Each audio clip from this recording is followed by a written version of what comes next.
Hi guys, it's Mark here from Newbie Prepping. So, what's happening in the world? A lot. So, I think the biggest news at the moment, and you've probably seen a lot of YouTube coverage over this, is the coronavirus.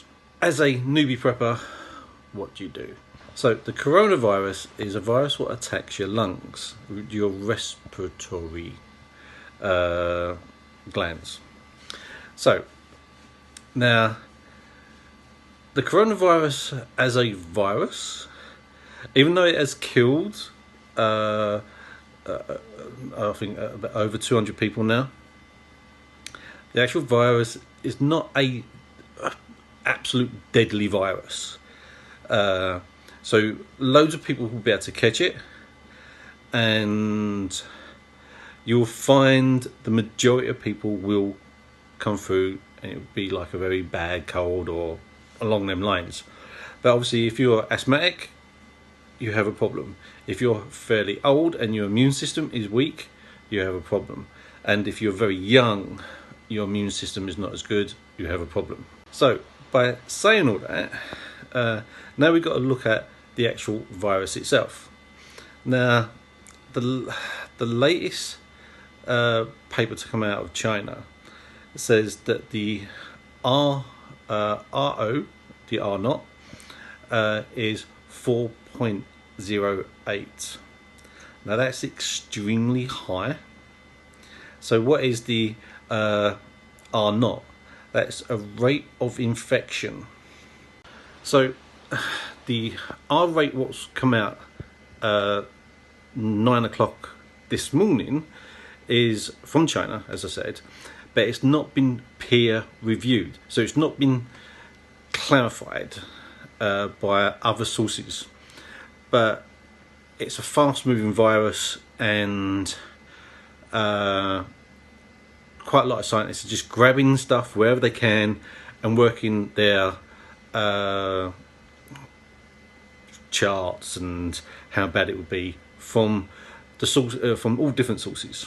So as I say, it's not been peer reviewed, but I'll give you the link here to go to the actual PDF page on the web, and you'll see that there's the author and other people, and so it's I'm going to actually cannibalize this. I'm sorry. Zhong is the author. And from hearing other YouTubers in the medical profession, he has done quite a lot of work with the CDC in China and other things. He works on other viruses. Sorry, not the CDC, it's the Chinese Disease Patrol. I'm going to put a screenshot up so you can see. There's a lot of different centres where loads of people who've been on this paper have worked all over the place in Beijing and Hong Kong and etc. So what do we do? So if all the data is correct, and it can change as more studies being done. If the cycle is, if the R naught is one person would infect one person, then that person would also infect one person, and it goes on. So in 20 cycles of 20 people, you have got 20 people who's got the new virus. So if you've got the R naught of 4.8, and he happens to be a bus driver, he would infect 4 people, and that's the first cycle. The second cycle, those 4 people would infect 4 other lot of people, so that's 16 now. So as you can see in the chart, when it gets to 20 cycles, it's snowballed. It's colossal amount. So now the next part, so now you know how many people will be infected. So what would be the fatality rate? Now they've, as you would see in the paper, that they've done a chart for this as well, and they've come up with 6.5%. Now these would be the people who would have a weaker immune system, the elderly, the very young, anyone suffering from asthma, etc. And if you go through the paper, if you do go onto the site, you will see that they compare it with SARS, which was 7 point something. Sorry, I can't remember it off the top of my head. So you'll also see in the case study, the paper. Don't forget, it's not been clarified, and it's just one paper. That there's good news.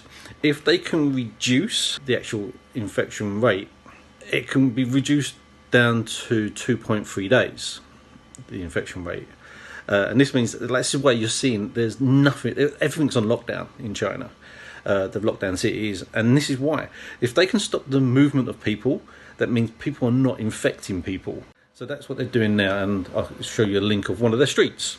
Yeah, completely bare, and you've probably seen it on quite a few YouTubers where they're saying, "Oh, it's really empty. There's not many people. There's again, like, there's fines if they're finding people driving around. They want people off the streets." Now, this is where it's for newbie preppers here. Cases are breaking out, obviously in France, America, and I believe as of last night or this morning, the first 2 cases in York in England. We got to assume that they have infected 4 people. So if there was a couple, so that means 8 people, according to the rate, would be infected from those 2 people. The longer this goes on, before we can quarantine those 8 people, obviously we've got to realise who it is, they would also infect another lot of people. So it could end up snowballing over here. So what do? We need to stay away from hospitals as much as possible, because most people will go to an hospital if they're unwell, doctors and stuff. Now, I'm not saying from all the data what's come out that we need to bug out or bug in. I'm not saying that. What I am saying is we need to be prepared now more than ever. If the government decides they have to lock down cities, how many of you have actually got 2 weeks supply of food in your house? Not many people.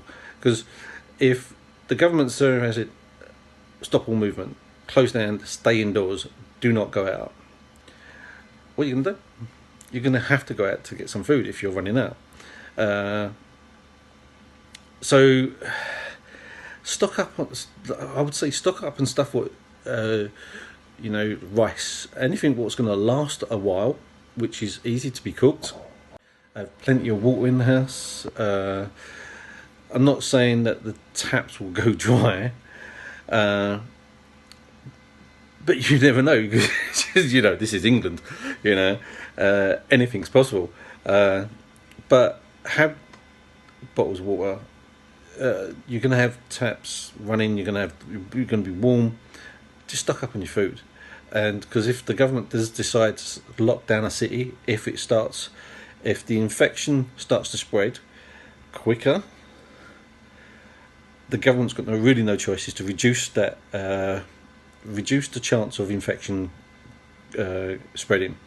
And if you imagine you're living in London, how many people are on the underground train? London's population is 8 million, which is smaller than some of the cities what have been locked down now. But the rate of infection will just snowball. So do start stocking up on food, and if nothing comes of it, you can always eat the food, and you can go to Tesco's, Asda's and Sainsbury's and whatnot, buy a kilo of biscotti, and it's 25p. So a kilo of biscotti will last a good few days if there's just like one person. Sorry. If you've got a family, get frozen foods. We shouldn't lose electric, so you've got frozen food still. And one thing what I would say is, before the outbreak does go any further, get some penicillin, antibiotics, not antibiotics, painkillers, because if people do catch it, it's going to be symptoms of a cold. Instead of going to your GP and saying, "Oh, I've got a flu," ring them up. That would be the better way, and get their advice on what to do. The less movement you can do, even if you're feeling dreadful, the less movement you can do contains the virus wherever it is. So if it does start spreading over in the UK and loads of people get it, the worst thing you can do is go out.